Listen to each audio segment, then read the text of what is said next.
Hello, audience. Say hello. Hi. Howdy.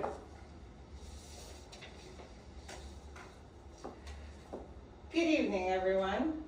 I want to begin with something simple. In my county, recycling comes every 2 weeks in a blue bin. It's a small routine that people barely think about. Put the bin out, bring it back in.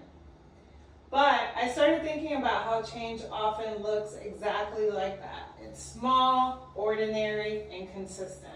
And that is really the heart of my message today. When people hear the words global warming or climate change, many of us have the same reaction. It's overwhelming, it's too big, it may not be real, and it's not my problem. And because it feels too big, many people do nothing. But I believe that that way of thinking is part of the problem. Climate change is real, it's urgent, and while governments and corporations have a major role to play, ordinary people like you and I make a meaningful impact through practical choices. According to NASA, January of 2024 was the hottest year on record. We are seeing stronger storms, rising temperatures, flooding, droughts, and wildfires that are becoming harder to ignore. The truth is, this affects all of us. It affects our health, our economy, our communities, and it affects future generations. I recently read a paper by an environmentalist that stayed with me.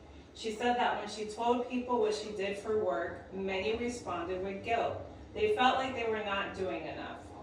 And some would even say, what difference does one small change make anyway?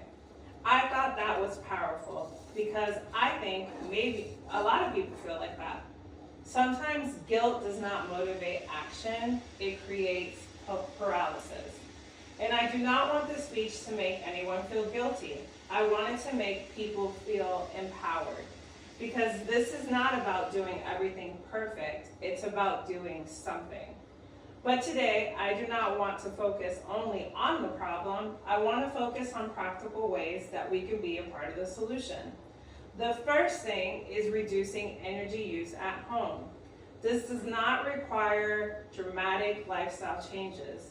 Using LED light bulbs, turning off the lights, lowering your electricity use, and becoming more intentional about how we use energy may seem small, but small changes multiply across millions of homes really makes a difference.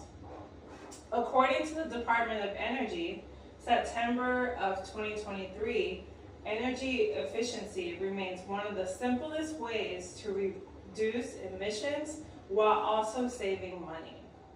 This is the impact we can make right now. Second, we can rethink transportation.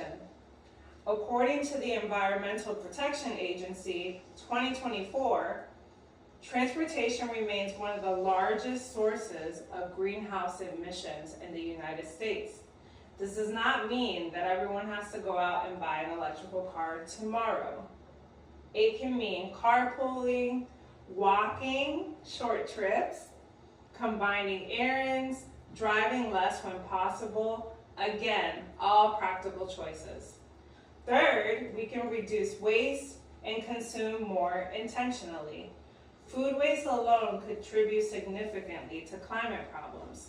According to the United Nations Environment Program Food Waste Index report, reducing food waste is an important but often overlooked climate solution. We can waste less, use reusable products, support sustainable business, and make more intentional choices about what we consume. And I want to make this personal by leaving you with this challenge. This week, commit to one action, just one. Reduce energy use in one way, change one transportation habit, reduce one source of waste, start somewhere. Because we can all stand by and do nothing, or we can make a small change that creates big impact. Fighting climate change does not begin by doing everything, it begins by doing something. And small actions, when multiplied, create big impact. Thank you.